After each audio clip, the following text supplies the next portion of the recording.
It's one thing to listen to doom and gloom about food and fertilizer shortages, skyrocketing prices, the cost of living, or your job being outsourced overseas or eliminated due to automation. It's quite another thing to hear practical, immediately actionable advice from experts who can help you reduce the fear, anxiety, and burden of these problems. Tune in now to the Surviving Hard Times podcast from the Finding Genius Foundation with Richard Jacobs.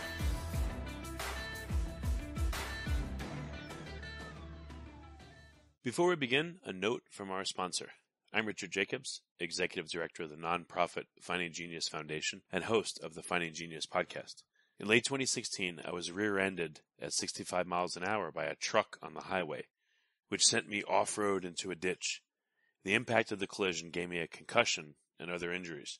At the hospital, a CT scan showed that I had thyroid nodules, which turned out to be cancer. It was then, when I had a biopsy of my neck, that I realized even if I was a millionaire, I wouldn't want a second or a third biopsy due to the pain and the invasiveness of it. And appointments at that time for thyroid experts were 3 to 6 months out. And I was worried about dying now, even if that was irrational. So because of this, I've decided to raise money to conduct a literature review on steroids, on the causes of anxiety and depression, a condition that affects well over 50 million people in the United States and hundreds of millions worldwide. Our goal is to create a codex, a guide that reveals all possible treatments for anxiety and depression for people that live with the condition, or for loved ones that have it, as my wife and my son do. To find out more about our fundraiser, visit findinggeniusfoundation.org and click on Current Initiatives. And now, to our guest. Hello, this is Richard Jacobs with the Surviving Hard Times podcast, sponsored by the Finding Genius Foundation. I have Desmond Layne. He's a department head and a professor of horticulture at Auburn University. So we're going to talk about his work with orchards. So Desmond, thank you for coming. It's been my pleasure. Yeah, tell me a bit about your background, and then I want to ask you about your current research. Okay. Well, first of all, I grew up in a small farming community in southern Ontario, Canada, right near Lake Erie. So most people don't realize that Canada dips down into the continental United States about the same latitude as Northern California. So where I grew up was right on the edge of Lake Erie, and because of the lake effect there, we could grow a lot of tender fruit crops. Great wine grapes, like vinifera wine grapes, apples, cherries, pears, peaches, apricots, strawberries, lots of fruits that, you couldn't grow in other parts of Canada because it's simply too cold. And so all of my experiences growing up as a kid working on farms in the summer were on fruit and vegetable farms. And I grew to love that aspect of agriculture. Mm-hmm. And then I decided to study that in university and ultimately end up in a career working to address problems of the fruit industry. So just to be clear at the very beginning here, I'm a full-time administrator right now. So I have numerous faculty that work for me who are doing research in the fruit crops area, and I oversee them, but I haven't been doing active research in the field for a few years now, but I'm still up to date on all the latest issues, just as a matter of clarification. Well, that's great. We can still do an overview of all the major projects that we guess right now. So let's go into that. What are some that personally interest you that's going on? Well, I would say any projects that are going to make a difference for the commercial producer in terms of reducing his labor costs or reducing his risk. Risk could be environmental factors. It could be factors in the marketing part of the industry. So really trying to identify those problems that could occur and finding ways to mitigate them through applied research that we would do on their farms in cooperation with them, the development of new cultivars that would be resistant to disease, and different production practices that could hopefully save them money and reduce their need for labor. Because honestly, right now in modern agriculture, particularly in horticulture, which involves a lot of hands-on work, labor is the primary issue that's impacting farmers' ability to be sustainable. Huh. When you say labor is, I guess, the problem of being sustainable, does that mean it's temporary migrant workers that do this work, or why is labor sustainable? Okay, so there's an inadequate labor force, period. Oh, there's not enough people to work. Okay. Yes, and so a lot of the areas of horticultural production in the United States right now rely tremendously heavily on migrant labor coming in through various programs like the H-2A guest worker program and others. And we simply don't have enough people in the United States who are citizens, let's say, who are interested in doing farm work.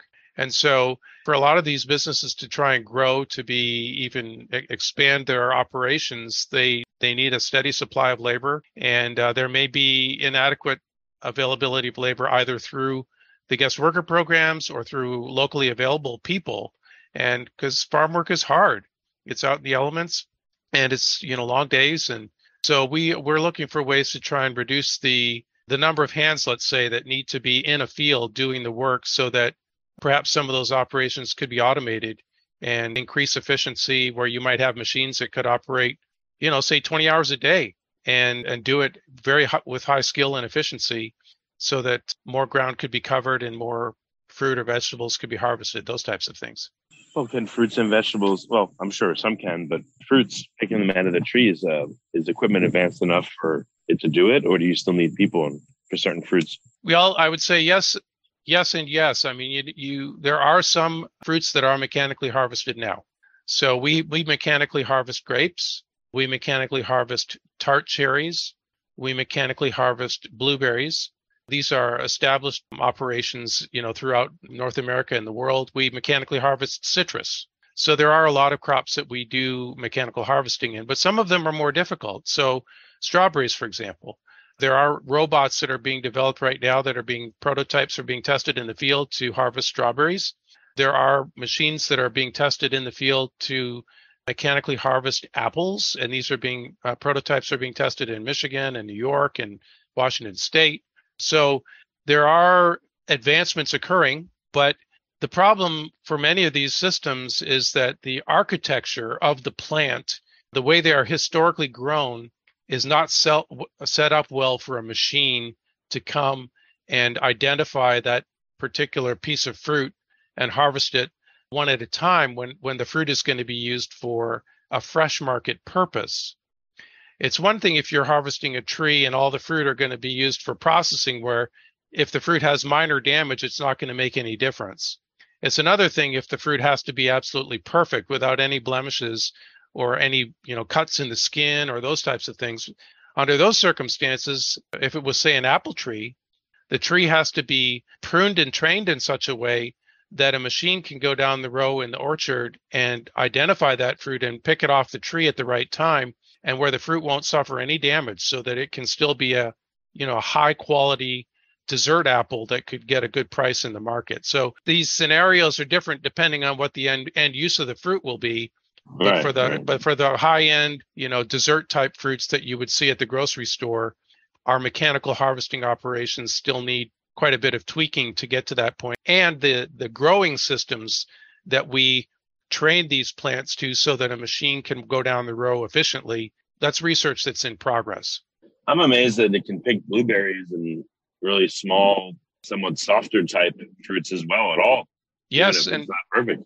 Yep. So there are commercial operations in Washington State, in the state of Georgia, in Florida, other places where they are mechanically harvesting blueberries. They're mechanically harvesting red raspberries in the Pacific Northwest, tart cherries up in Michigan, and of course citrus in Florida.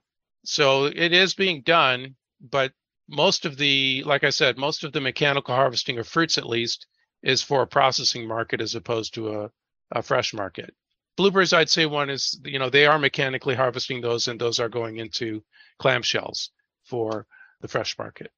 Remy night guards are designed for comfort. Remy sends you an at-home impression kit and has a team of in-house dental professionals to make you custom, comfortable night guards that you'll forget you're wearing, all for 80% less than the cost at the dental office. Visit shopremy.com to get yours now and take an extra 20% off your order with the code GUARD20 at checkout. Remember, that's shopremi.com. So these robots are able to harvest from these trees without tearing the tree apart? Like, how do they get in there for the interior fruit? It's a good question. So if you can imagine the old-timey apple tree that would have had a swing hanging off of it that would be maybe 25 or 30 feet tall, those were the apple orchards of long ago.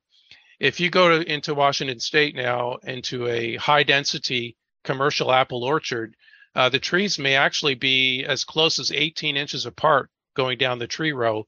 And it's almost like you have a fence that's going down the row. We call it a trellis, but the tree is grown on these trellises, and they are it's what we call planar architecture, which means that it's like in the XY plane. It's two-dimensional. So if you walk down the row of the apple orchard, it's like a continuous wall of branches with leaves and fruit. And then if you come back on the other side of the row, it looks the same. And the depth from one side of the tree canopy to the other may only be 2 to 3 feet, as opposed to back in the day when it would be, it could be 20 feet. So the machine goes down the row and it's only looking at something that's in very close proximity to where the arm is that would reach out and grab onto that fruit. And there are sensors that are built in to these robots so they can detect color, shape, position. And the way that the branches are trained to this system, they can actually go in there without causing damage to the tree and have a finger-like apparatus that would wrap around the fruit, give it a little twist, and then pull it off, and then put it into the machine that would then, where the fruit would go down into a bin. So the robots exist right now, and they are just trying to increase their efficiency so that they can exceed what can be done by humans and to reduce the potential damage that might be caused to the fruit through the operations that they're using. What are some of the trade-offs of robots versus people for certain fruits? Like maybe pick one that the trade-offs are real stark. Well, let's just use apple as an example. A trade-off would be that it would have to do as good a job as the human, and it would have to be at least as fast or faster, and it would have to be, the capital cost of buying it and paying it off would have to make it worthwhile for the farmer. So these robots are not cheap. But, if they run on a battery and they can run for 20 hours a day and they could replace, say, 10 people maybe, then that certainly it could be worthwhile. And generally speaking, they can run day or night. So, we have situations where a machine could go out and be harvesting in the nighttime when it's completely dark outside, where it's actually cooler, where the fruit temperature would be less, which is good for the fruit. And it requires, when the fruit come into a packing house, when they are getting the fruit ready to either short or long-term storage, they don't have to cool it as much to get it down to temperature, so it deteriorates less quickly. But the key thing is, that they are reliable, that they don't cause damage, and that the technology is there to make sure that it's accurate in terms of what they're picking, because you don't want them picking fruit that are immature or that are too small or causing damage to the tree. But the prototypes that they're testing now are very well refined, and they're making tremendous progress. So I'm optimistic that we'll have, substantial acreages that are being commercially harvested by robots, perhaps 24 hours a day during the harvest season. But what happened, this is probably another subject, but as you pick fruit off of a tree or a bush or, whatever off the plant, what happens to the internal, xylem and phloem and juices that are flowing through the plant? Now, all of a sudden, there's less need maybe for certain minerals. Like if you pick a whole tree clean in one day, would it suffer shock? Because now it's got a totally different kind of crimped network of where minerals will flow. Like what will happen? Well, that's a good question. So depending on the system, like that is the crop that we're talking about, and whether it's something that we would refer to as a once over mechanical harvest, then you have different issues. So let's say tart cherries, for example, which, if you ever had a cherry pie, those come from tart cherries. Yeah, so like in Michigan, up in the Traverse City area, which is where the most important tart cherry growing region in the United States, these trees are once over harvested. So basically what the farmer does is near to harvest time, he uses a special chemical. It's a growth regulator called ethyl, and he sprays the trees. And what it does is it causes the fruit to all ripen at the same time. So when he goes out there with his mechanical harvesting machine, and he clamps onto the trunk of the tree with this machine, and he unfolds, it's like an umbrella upside down underneath the canopy of the tree.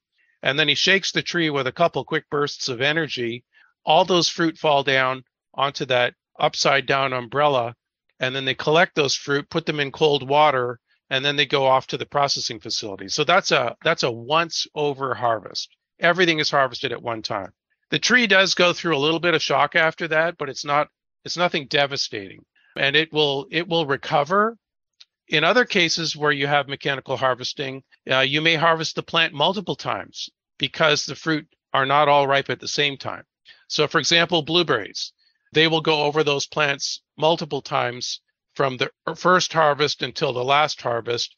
And, the green fruit will still be well attached to the stem and they won't fall off, but the red, or not red, but the really purple, blue color fruit that are more mature will come off. And so the mechanical harvesting system varies by the type of the plant, whether you're harvesting it all at once, whether you're coming back over the plant multiple times to pick the fruit.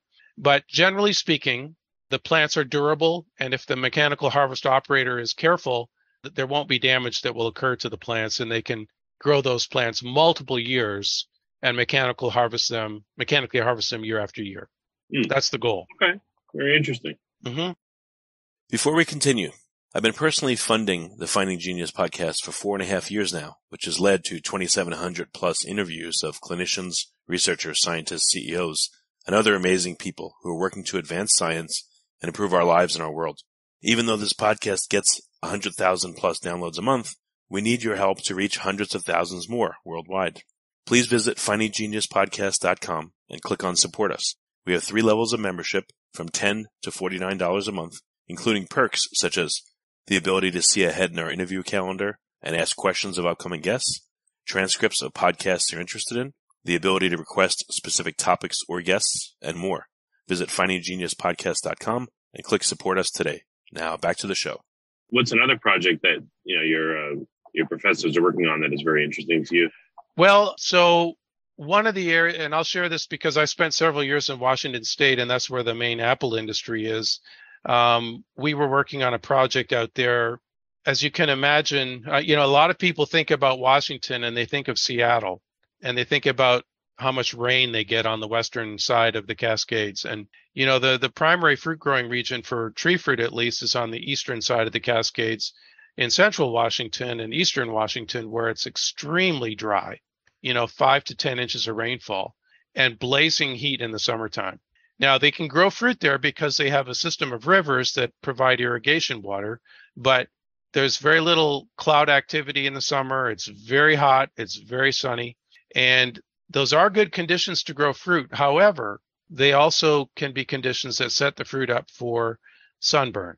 Just like if you go out on the beach in the summertime and you haven't been out in the sun for a long time and you lay out there for 3 or 4 hours, you can get a really bad sunburn.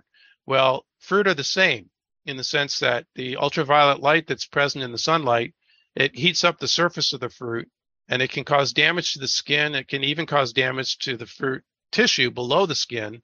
And if it's hot enough for long enough, it can make the fruit damaged such that it is not marketable. And so if you have a very high quality apple, let's say it's a Honeycrisp in a very nice orchard, and you get into the middle or the tail end of July and you've got temperatures out there that are 110, 115 degrees, which has happened in recent years, if those trees are not protected in any way to reduce the amount of sun that's coming in or to reduce the amount of heat that is incident on the surface of those fruit, they will burn to the extent that you could have 30 to 40% loss because of sunburn. So we worked with a company out of Israel on some technology where you can put overhead nets over the orchard, and the nets are, they allow the sunlight to pass through, but they shade a portion of it. They also help to reduce the amount of ultraviolet light that comes through. So by using these overhead nets, it almost looks like it's a white fabric that's on posts rolled out over the top of the entire orchard. So if you're looking at it from the sky, it's like a white sheet is over the orchard. But it allows air to pass through it and it allows light to pass through it. But what it does is it partially shades, reduces that UV, and it can, in some cases, it can completely eliminate sunburn or substantially reduce it. And at the same time, this same fabrics are designed such that they can also protect from hail. And hailstorms are a real problem. And if the hail comes down and it falls on these nets, it won't break through.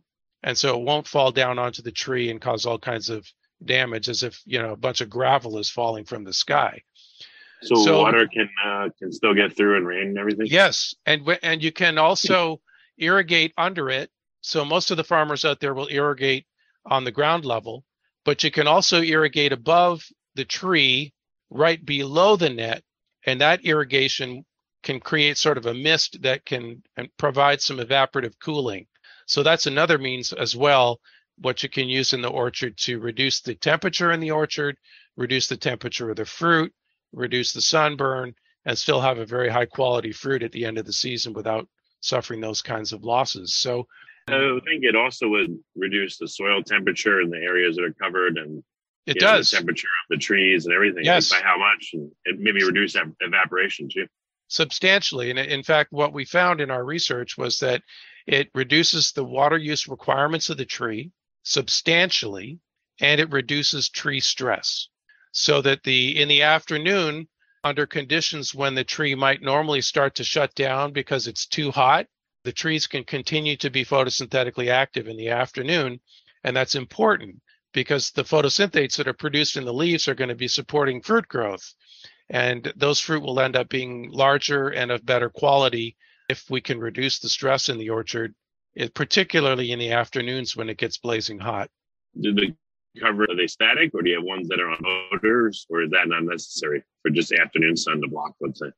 So it depends. Most of the growers that I'm familiar with will put those up, and they will be up for the entire, let's say, from the time that bloom occurs in the spring until right after harvest. They will keep the nets up. But then they will roll the nets back together, post-harvest, because they get snow.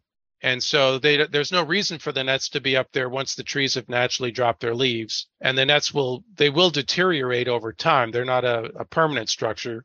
They'll last several years, but they will normally roll those nets up in the fall after harvest so they can reuse them again the next year. If they left them up all winter long, then they could be subject to damage and exposure to the elements when, it's going to deteriorate the fabric so that they won't last as long.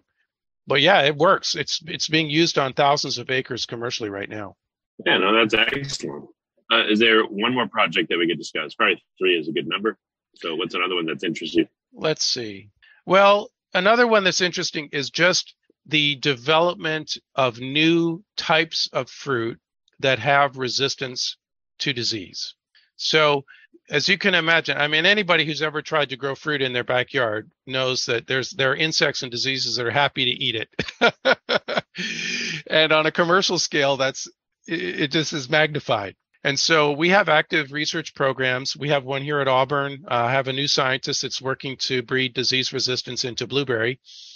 But, there are breeding programs, both university-based programs based with the United States Department of Agriculture and with private companies around the country where they're trying to introduce disease resistance in the important fruit crops that we grow. It could be blueberries, it could be grapes, it could be apples. And by using traditional breeding methods and introducing traits that can enhance the tolerance of these fruits to particular diseases, can make them much more resilient in the environment. And then there's much less need for either pesticide or fungicide or bactericide application to protect the fruit so that it can then ultimately arrive at the end of the season in good quality. And so this type of ongoing research, and then basically what a breeder does is they make the crosses, they evaluate the selections, and then eventually they may have a few that look really promising. And what they'll then do is they'll take those out and test them in commercial trials on actual production farms in the production regions where most of the fruit are grown of that particular type to see how well they perform relative to the varieties that people typically grow. And if they perform really well under those kinds of conditions for several years, then ultimately they may get patented, they may get named, they may be propagated through commercial nurseries, and then pretty soon we have the opportunity to replace some older varieties that were more vulnerable to disease and hence more costly to manage, and also a higher level of risk associated with caring for them and getting them to the market and potentially greater losses, to something doesn't require that same level of management in terms of pest and disease control. And it will be of quality such that you can get it to the end of the season and have higher yields and less impact on the environment, which is a win for everybody. So lots of efforts are being invested in this now across the country, really around the world. And I'm excited to see the developments that are going to occur even in the next few years. Yeah, what do you do with, so it doesn't really sound like it needs to be crop rotation when you have fruit trees growing, but I would think that the fruit trees are not going to grow forever. So how are orchards changed over? When do you have to change trees out? Yeah, that's a very good question. So A crop rotation in some cases is vital. But as you can imagine, with a perennial orchard, or let's say it's grapes, wine grapes, or if it's tree fruit, even a blueberry plantation, most of these are what we call perennial, meaning they are growing year after year after year, and they're woody plants. So we want them out there for as many years as possible, provided they're providing a profitable return for the farmer. So, an apple orchard could be 15 to 20 years. In some cases, if you go to California or even in Europe, some of these vineyards, they may be 50, 100 years old. So it can range tremendously. And the challenge is that in the areas of the country where we commercially grow fruit, the best land for growing fruit probably already has fruit on it. And it has probably been an area where fruit has been grown for many years because it's a good site. Maybe it has good air drainage. It's got good exposure to the sun. There's access to water. It's in an area where historically they don't have frosts or freezes that are problematic. The soil quality is good. Well, when you have these plantings, say maybe it's 15 years or something, and you push it out and come back in with a new orchard, let's say it's peaches, for example. In the Southeast, we have a problem with something called oak root rot disease. Well, oak root rot disease is a fungus that lives in the soil, and it attacks the roots and can cause the roots of the tree to die. And it can happen 2, 3, 4, 5 feet deep in the soil. Well, if you come in with a bulldozer and push up that orchard after 15 years because you're going to come back in and put the newest and latest and greatest peach in there, maybe it's disease resistant to something. Well, there may be dead root pieces 2, 3, 4, 5 feet down in the soil that have this fungus in it, and the fungus is still alive. And you cannot dig it out of the ground. It'd be cost prohibitive to do that much disturbance of that site. So you put in all these brand new baby trees, and then after 2, maybe 3 years, the root systems are growing deeper in the soil, and they come in contact with the soil-borne fungus, and it starts to grow up the root system to the crown of the tree. And now you got trees that are 3, 4 years old that are dying from this disease that's resident in the soil. So these are some of the issues that growers face as it relates to what we call replant sites. And like I said, the reason they replant on those sites is because it's their best sites in terms of reliable cropping of fruit. But if it's a soil-borne pathogen that lives in the soil and even is very deep in the soil, that may be something very difficult to eradicate. And the real answer to that problem would be to have a rootstock of the tree that would be resistant to that particular disease. And there are scientists that are working on this right now. So for peaches, it is a very serious concern, particularly in the southeastern United States. And there are several scientists working to try and address the problem of what we call oak root rot disease and develop either production practices or a resistant rootstock so that they can survive on soils where this pathogen may be present. It sounds like the history, like a detailed history of these orchards is really important to keep. Because like you said, 3 years later, a fungus that affected the trees, if you didn't write it down and make, good note of it, it can come back and kill everything. And that'd be a huge time waste. That'd be terrible. I've been there and done that. I've seen it. I visited orchards when I was a specialist in South Carolina where, the farmers would use this term. Okay. The term is virgin peach ground. Okay. What virgin peach ground to a farmer means is it is a site where they never grew peaches on that ground before. And maybe their family has owned that land for 100 years. Okay.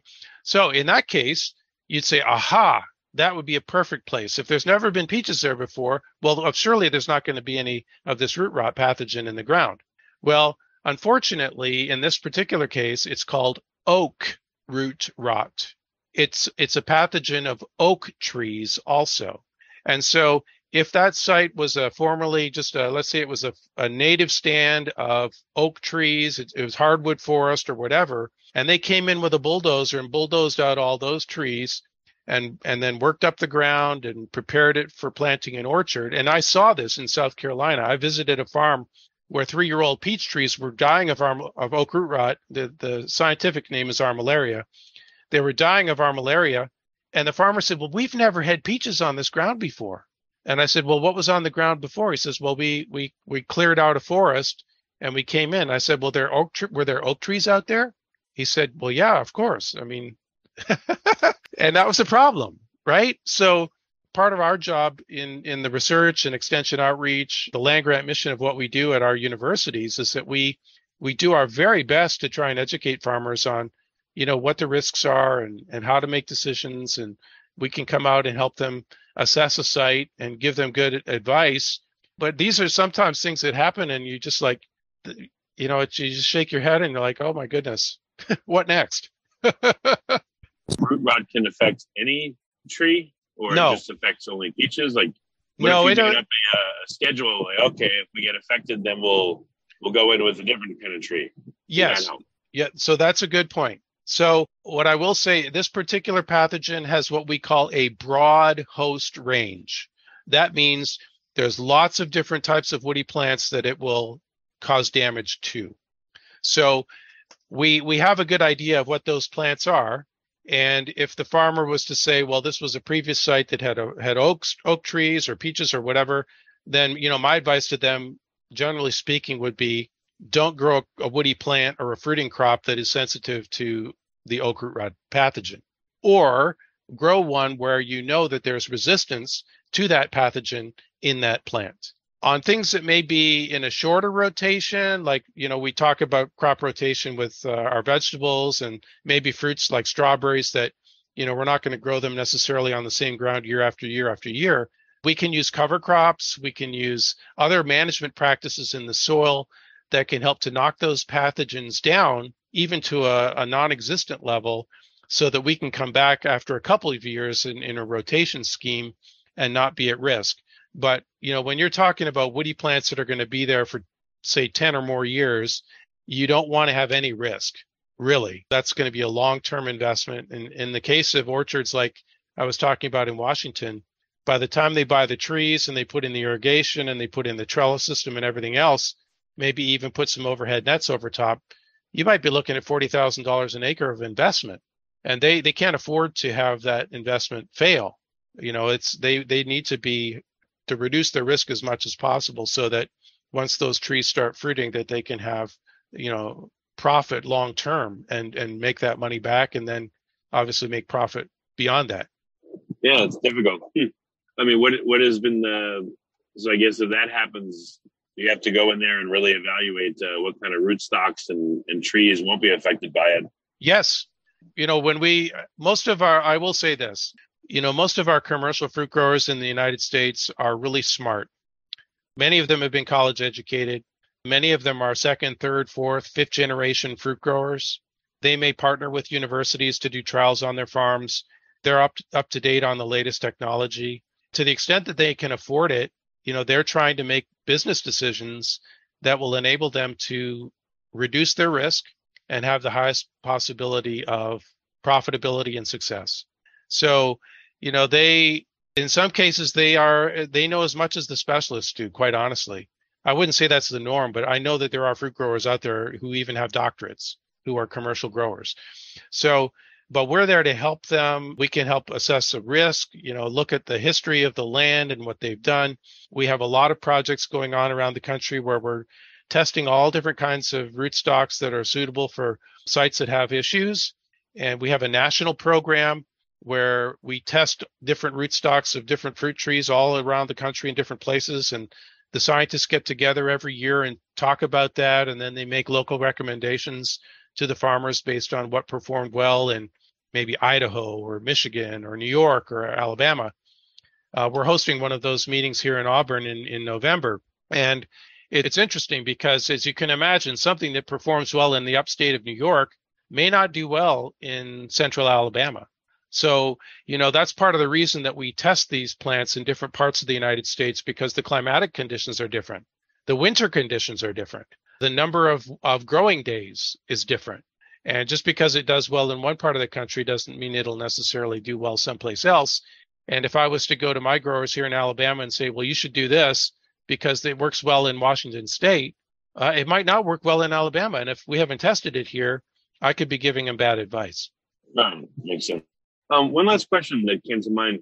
Is there software that models a tree and its branching network and mathematically calculates, like for a certain amount of nutrient, how it will disperse throughout the branching pattern of the tree? And maybe you can change the pattern, selectively prune. I guess it would be like pruning software to maximize the yield of certain fruits at different stages.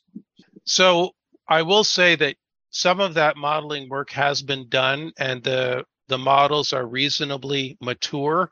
The one that I'm most familiar with is one that was developed by a scientist whose name is Ted DeYoung, and he just recently retired from the University of California, Davis, and he had spent many years with a number of graduate students and visiting scientists and postdocs, and it's related to the peach tree.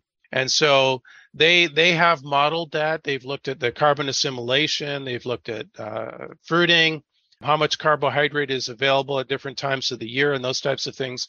So yes, it's not necessarily a commercial product that a farmer I think that they can go out and buy, but I think we have, for those of us who work in the area of tree fruit physiology, we have a lot of good data upon which we can base decision making that relates to how and when to prune, how much thinning to do when you're trying to reduce the crop load of the tree so that the remaining fruit will get large.